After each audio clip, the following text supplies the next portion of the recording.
Day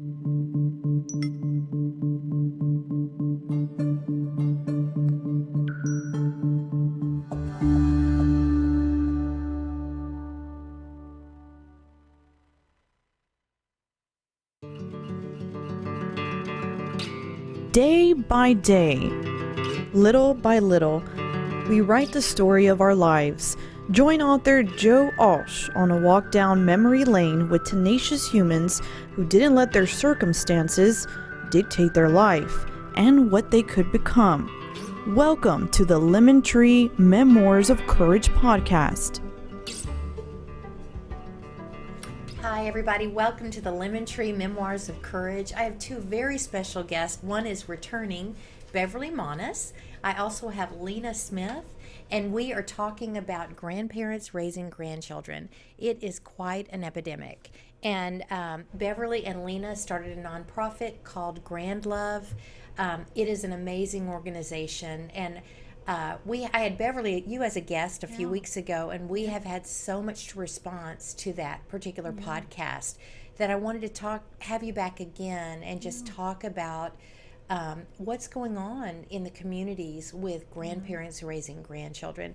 And there's so much been in the news about the children of immigrants that are at the border, and I think there are 2,000 right now at the border, and they're getting so much attention, and not to minimize that because they need that attention, but the numbers are staggering. There are 400,000 children in foster care. 2.7 million children have at least one parent in prison. And 765,000 kids are separated right now from a parent or two parents because they're serving in the military. So there are a lot of children in need that are without parents. And we all know a parent is so significant in a child's development and growth and emotional self-esteem. So we're talking about today, you two are grandparents raising grandchildren. So let's just talk about, how did you two meet? And I know you have this wonderful cause, and so I want to talk about that just a little bit, and then we can talk about the issues going on. Yeah. Do you want to? Go ahead. No, you tell it. Right. So I think I spoke about in the last podcast about, I've only been here 2 years. I came from Indiana, lived in Indiana for 7 years, and then got here 2 years ago to Texas. And I just was reading this article in a magazine, a local magazine, and I was reading about the mayor of Prosper, one of the little towns here in the Dallas-Fort Worth area. And the mayor was talking about just seemed like a wonderful guy, and I usually don't even read these articles. And then he went on to say that he's actually raising his second family, and I'm thinking, second family? And then he went on to say he's raising along with his wife Lena, they're raising their two grandsons. And I was just like, oh my gosh, you know, I want to meet this family, you know, because my grandson has always been find me some kids that are being raised by their grandparents. He's always been just wanting to not feel alone, that he's not the only one. And so that just really prompted me to reach out to Lena and reach out to Ray. But I sent a few emails to Lena. She's a very busy woman, and she responded, and we met after church one afternoon, and just loved her straight away, and loved her husband, and had brought one of the sons that was close to Luke's age, and we just kind of hit it off. And we got together a few more times. Lena actually invited us to Thanksgiving with her family in Arkansas, which blew my mind. Not many people normally do that, you know. And so this was about a year ago, wasn't it? And we just started talking and really just sharing stories, sharing just our concerns for the other grandparents.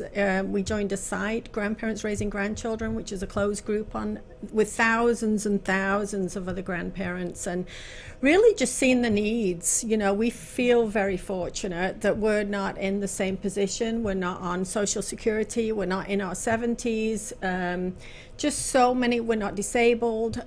Just so many needs that a lot of these grandparents have that we don't have. And so I think we both really felt called that, you know what, we need to do something. So we just started to meet once a week and really just figure out, what can we do? How can we help? That this is not okay. This is a huge problem. And it's not a problem. It is a problem. It's a problem in that there's very little resources for these grandparents, and then my whole situation is that I'd been going into the kids' prisons for 11 years, doing Bible studies with the girls in Indiana and Florida, and I came to the realization through thousands of these children's stories that most of them had come out of the foster care system, a system that I didn't know about, really. I think for most of us, you feel sorry for these kids that are in foster care. You want to help. I even remember at one point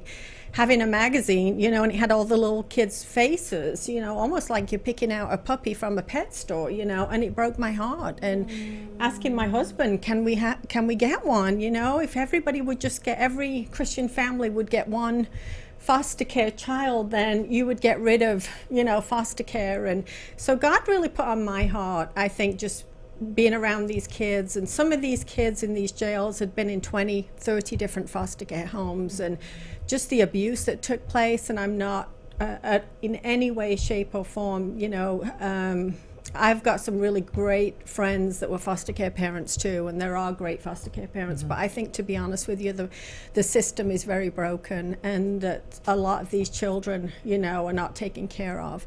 And so I remember even asking God, help me. I can't even come into these jails anymore. We need to fix the foster care system. And truly, I had no idea where to start, and then down the road here, we ended up having to take in our own grandson, and this didn't happen by accident, but over time we ended up taking him in, and then meeting Lena and being on a site with thousands and thousands of other grandparents and just seeing the need. And then that's where it kind of hit me that if these grandparents weren't taking care of these children, they would be in the foster care system.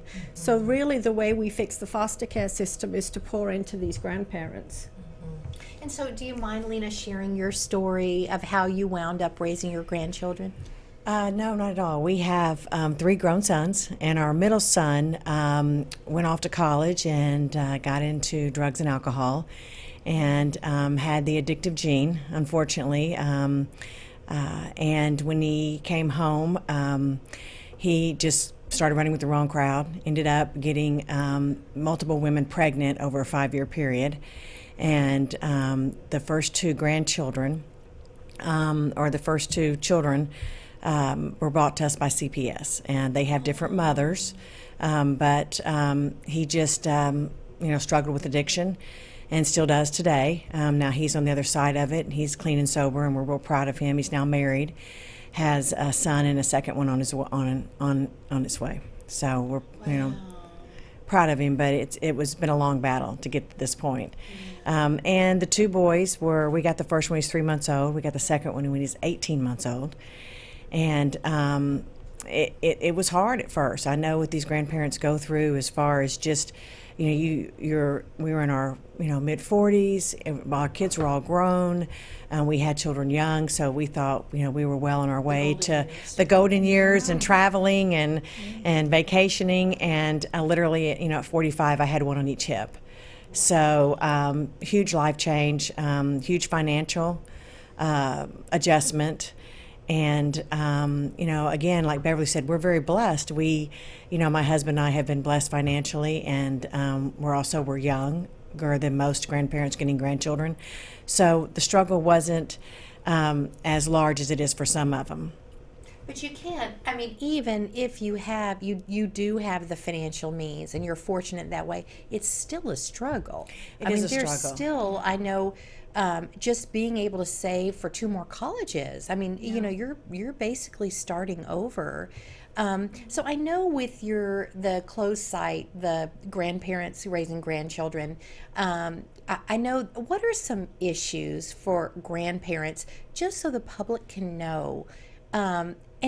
Before I met you, I knew in my children's class there were a couple of grandparents raising grandchildren, and to be honest, I never stopped and thought, the joy, but the burden, the financial burden as well. I never ever stop to think about it. So just raising this awareness is so important. But what are some of the struggles that you're finding people say that they need help, and how can the community, how can the government, how can we help these grandparents? Well, one of them, I just actually a lady in South Texas had told me that there is some assistance, but it's very hard to get. One of them is that you can get a one-time allowance of $1,000 when you first get the children. And this grandparent was 62, or is 62, and she got 4 grandchildren. Well, first of all, she's in a 1-bedroom apartment. So, and as far as Child Protective Services go, that's not okay. You have to have more bedrooms. Separate beds, separate rooms for the children. The restrictions on these grandparents is huge, and they don't have time to adjust. They get the children, they have to have it all together within 2 weeks. So what do they do if they reach out to their, if they're involved in a local church, they'll reach out to a local church, and the churches will typically help them. But there's so many that aren't involved and that aren't a member of a local church, so they don't have means or someone to reach out to. So and that's one reason why we founded Grand Love, because we want to be that alternative for them to reach out to if they don't have somebody or other family members. Sometimes there's grandparents on the other side, but most of the time there's not. Or if they are, they're out of state, they're in a different state. So having to help long distance can be trying it as well. So what happens to those kids if the grandmother only has 1 bedroom and she's taking on 4? What is she supposed to do? There's so many other things. I mean, the issues are, we couldn't tell you all the issues that involve, but I will tell you that they'll take the children, they'll remove the children from the home.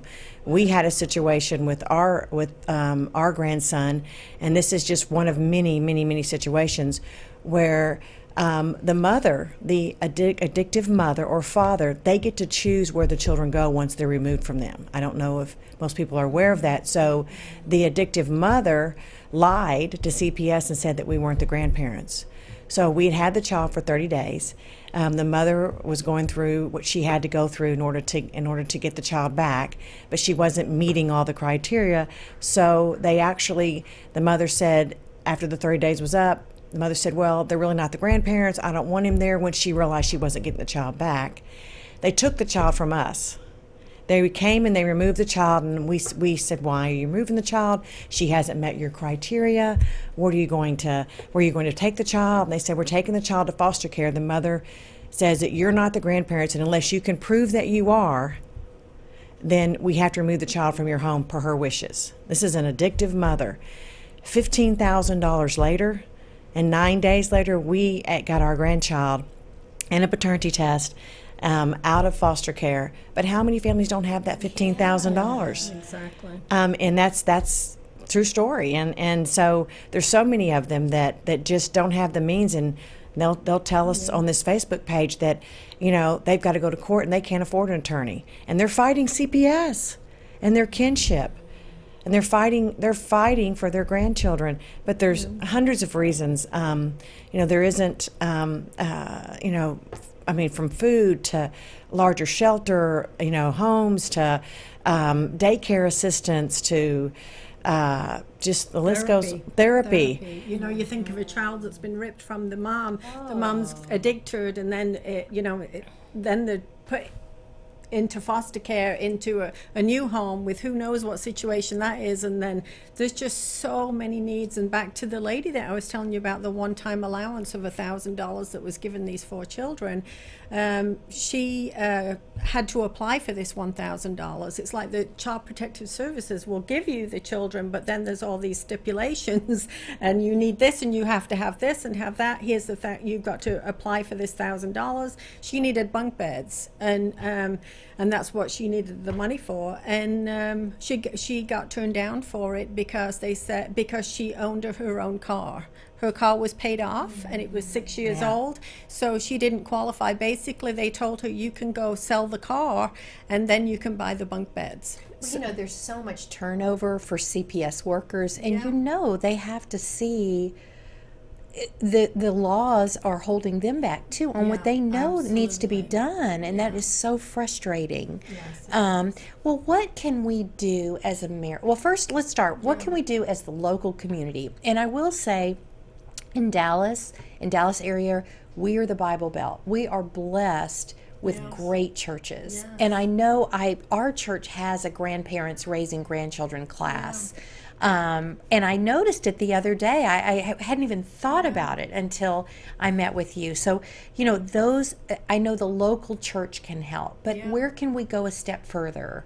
I think, to be honest with you, I was talking to another grandparent, and she's in the Plano Independent School District, and they actually have a therapist that goes into a school for the Plano area, and the grandparents have been meeting for quite a few years. Well, I would like to see that in the McKinney district, in the Frisco, in Prosper, in all the areas that the grandparents feel supported, that there are support groups, that therapists actually could donate their time, even if all the local therapists, because therapy, we've had one of the grandparents reach out to us and just say, my husband was laid off, we're raising this grandson, I'm working full time, and he needs therapy. He is having all these behavioral issues through abandonment. They have a lot of abandonment, they have a lot of grief, and they need help.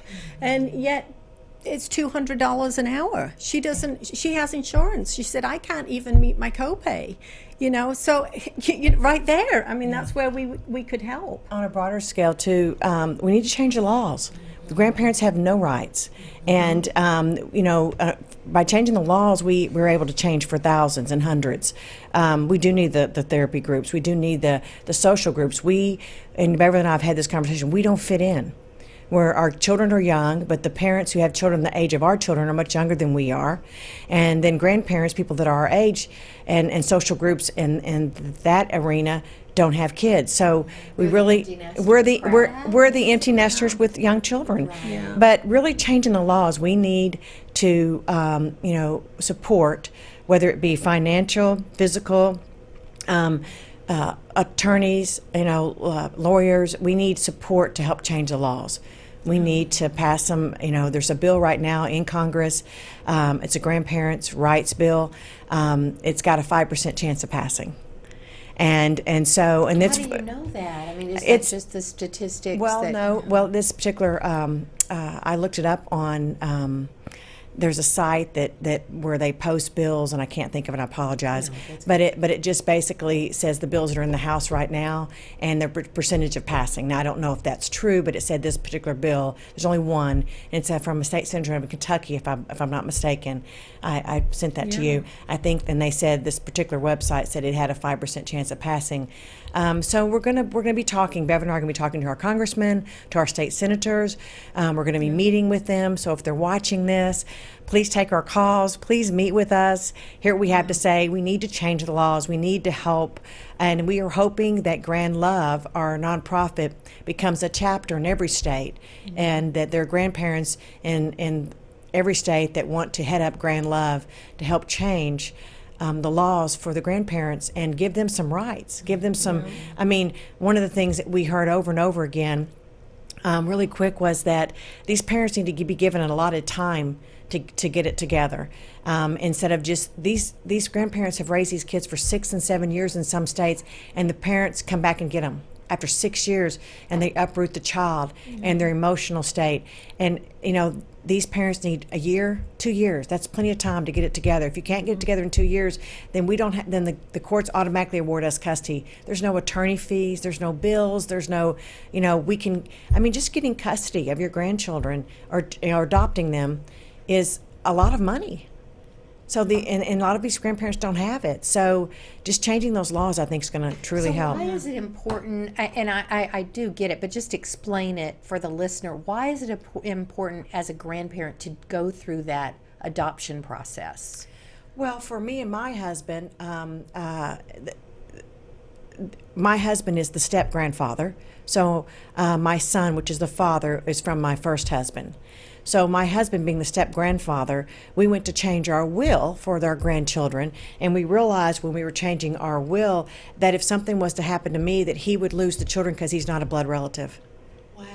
And we didn't realize that. Also, if something happened to my husband, I wouldn't be entitled, or my children, our children that we're raising together, our 2 grandchildren, would not be entitled to any of his Social Security because they weren't adopted. So adoption, for those grandparents listening, if the father, the grandmother, the grandfather is from a blended family, which most of the time, a lot of times they are, the adoption process will protect the children, because if I was to pass, then my children would go back to, our children would go back to the birth parents, and regardless of which state they're in. Yeah. They would, because he's not a blood relative. So that's why it was important for us. It was, and I think the grandparents have to ask themselves is, what is in the child's best interest? We've had these babies since they were 18 months and 3 months old. They are now 14 and 12. Would it really be in their best interest to go back to either, no matter how much they had it together, either biological parent and uproot their entire life and their friends? And that could very well happen. Yeah. So, and if something happened to both of us, because we adopted them, we were able to put in the will where they would go and where their trust would go. Yeah. So we gained control by adopting them. And not only that, your children have been given a future and security and stability. And this is something that when they're young and they're little and they've got, either the mothers, there's a lot of mental health too issues. It's not just addiction. There's a lot of mental health issues of why grandparents take in these children. And people need to realize too that, for a grandparent to actually go through all of this, it's not, obviously it's their choice. And it's because of how much they love. I don't think, just all the grandparents that I've met that are raising grandchildren, I cannot tell you how much these grandparents love these children. These children are so blessed, let me tell you. But again, I'm saying this because, they're fighting in courts. They're giving up their retirements. They're giving up their savings. They're literally laying down their lives for these children, and yet they really don't have a voice. And so we are going to be their voice to make some changes, and it's for the best interest of these children. It's not about us. It's not about their parents. It's about these little children that they're in a court of law. They don't have a voice. A judge really, his whole thing, to be honest with you, in the courts now is to reunify these children with their parents, and not thinking about, okay, how long have these children been in this stable home with these grandparents? They've been in this home sometimes 3-4 years, and now all of a sudden this parent gets their act together and wants this child back. In some cases, the parent has been in jail for 4 years. The child doesn't even know this parent, but they've taken classes in prison. They've graduated high school in prison, and now, they want to claim this child back. And so after 4 years, a judge is saying, okay, well, we need to, this parent has a right to these children. Absolutely not. If you've committed a crime, or you've, and I know addiction is an illness, I truly believe that with all my heart, but at the same time, it's about the right of these children. And I think that's where we need some laws changed for these courts too, and these judges, is we need it needs to be all about what's the best interest of these children. And to be honest with you, I think they need to shorten the duration. If you don't get your act together within a year, guess what?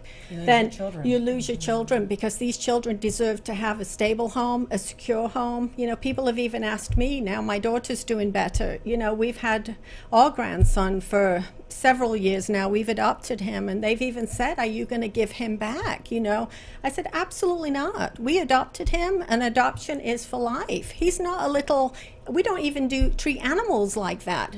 You adopt an animal, you don't give that dog back because now the parents decide that they want this dog back. Why do we do this with children? That's not acceptable. And Beverly said it earlier, the system's broken. And I think that's what we need to focus on as well. The system is broken.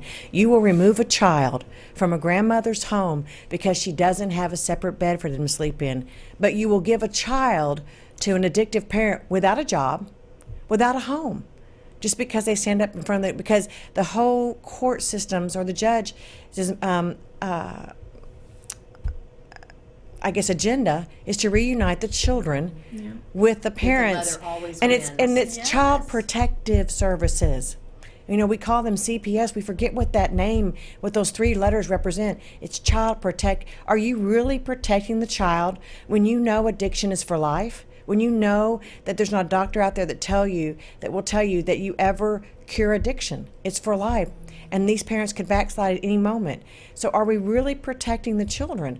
Or are we, do we have a law that's in place that says at all costs reunite the children with the family, at all costs? And we're doing that regardless of what we're doing to the children. Yeah. Because we are, and it's not right. And these grandparents are going through their savings, adjusting their lifestyle. We sold our home. We sold our home, our retirement home that we built, and I quit my job to raise 2 children. And we couldn't keep the home that we had. And my sacrifice is nothing compared to some of these grandparents. And they're in their 80s, their late 80s, and they're raising 3 children under the age of 10.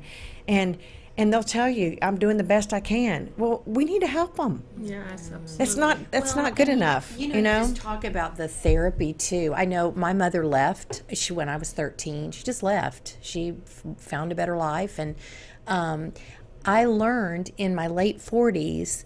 I really understood through counseling. She was mentally ill. Mm-hmm. I didn't really, and I'm a nurse, and it did not register to me until I had that specific counseling.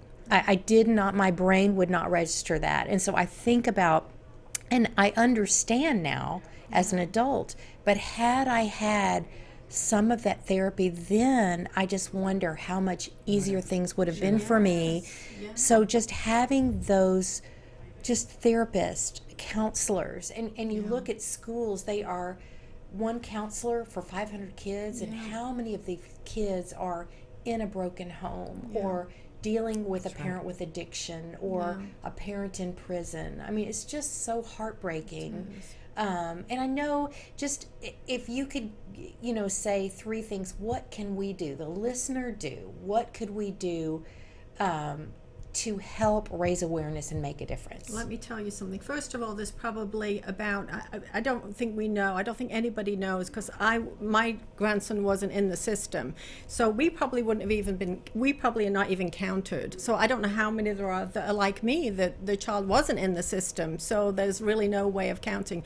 I would say there's probably 10 million, 11 million children in this country that are living with a grandparent or grandparents. Or kidship, Yeah, and not most of them, but a good percentage of them, it's a grandmother, and this grandmother is a widow.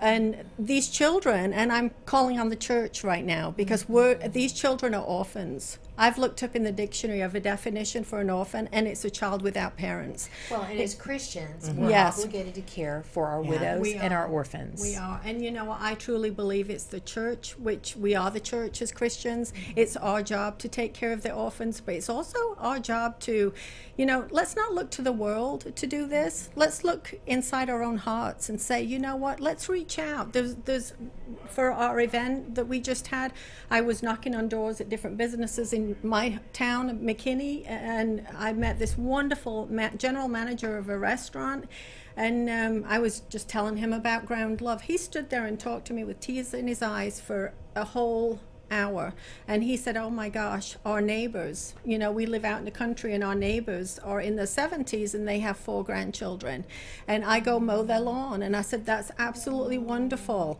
And he said, but that's all I do. He said, and I know a few months ago the children were taken because we didn't see them anymore. And I talked to the guy, and Child Protective Services had come in and taken the children, all 4 children, just come in, take them like they're nothing, because the house needed repairs. It wasn't in the right condition. And so here we have an outside system that comes in and just decides, okay, well, this is not fit for children, which it was. It's not, they don't live out in the middle of,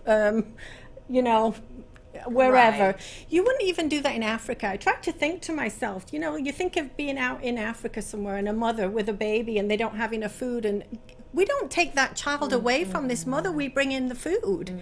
And that's what we need to do. Those children should never have been taken from those grandparents. Can you imagine what they're thinking? These 4 children probably been separated at different people's homes. And so I said to him, and he had tears in his eyes, I said, you go to church? He said, yeah, we have a Sunday school class. And I said, well, talk to your Sunday school class. How about your whole class adopt that grand neighbor. family?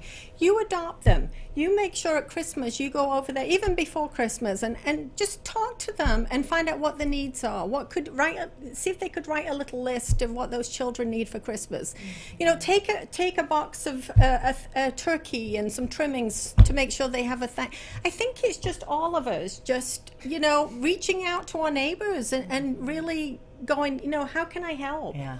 You know? I think to answer your question, resources. We need attorneys. We need congressmen. We need senators who are listening to this podcast right now. We need your help. We need money. We need donations so that we have the money and the means to go and help these and fight this on a bigger scale and help these grandparents. We have programs in Grand Love where you can adopt a family for Christmas or Thanksgiving. That is awesome. So how can we get information on that? So it's www.grand-love.com. Okay. And we also have programs where we want to send some of these children to summer camps. We have a grand camp, so we have a grand support where you can adopt a family for the holidays. We also want to raise money because it's going to take money for us to be able to go before legislation and get some things changed and get some bills written, and then we need the churches and the grandparents and everybody to get behind us. We're just two grandmas, and we don't have the knowledge nor the wisdom of some of these things. We know what we want to see done, but we need people that do know how to write a bill, that know how to the avenues and the where to go and what to do. We need your help. You have giftings and talents that we don't. Grand Love right now is 3 people. It's on our board, and we need more. We need more people that want to step up, that want to help us, so that's how we could use the support. I think starting with it being nearly November, starting with adopting a family and these kids in a home, and offer to bring Thanksgiving dinner and find out their sizes. And but I encourage the listeners to just send you all a message on your Facebook page or on your website. And I am hoping and praying that this podcast will make a difference, and I wish you guys the best of luck. I'm a supporter. I went to your dinner. I love what you're doing, and if there's any grandparents out there that are listening to this that need help, please don't have pride. Please swallow your pride. Please let us help you. Everything's anonymous. We just want to support you. So please reach out to us on our website, because we need to identify those families that live below that poverty line, that have these children that need our help. And just even if it's food or school supplies or Christmas presents or I know there's so many needs, and people want to help. They just don't know what to do. Yeah. So thank you so much. It's been awesome, and I hope that this podcast will change a life. Thank you. Thank you. Appreciate you. Thank you. Thank you for joining us on the Lemon Tree Memoirs of Courage podcast, hosted by author Joe Alch. You can find more information on Joe's beginnings and the Lemon Tree at thelemontreebook.com.